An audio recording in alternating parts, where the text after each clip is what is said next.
Putin is 72 years old, Xi is 71.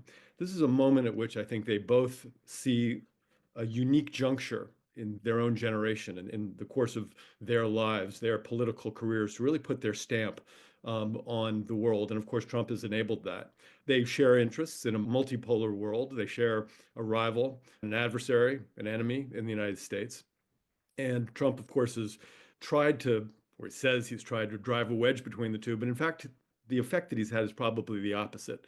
Through his trade war, he's alienated Xi, and now he's turning up the heat a little bit on Putin. But in any event, he's not going to get the peace deal he wants out of Putin. Uh, you know, the Chinese-Russian relationship is close, but it's also fraught. For China, Russia is a source of cheap fossil fuels, but it's also sort of an albatross. The war in Ukraine is kind of driving a wedge between the Chinese and the Europeans. That doesn't help Xi.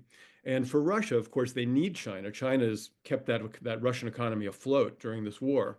But Russia also, in becoming more and more dependent on China, has become sort of a vassal state because of the asymmetry of their size and economic power. So it's a complicated relationship, but there's also mutual dependency and overlapping interests.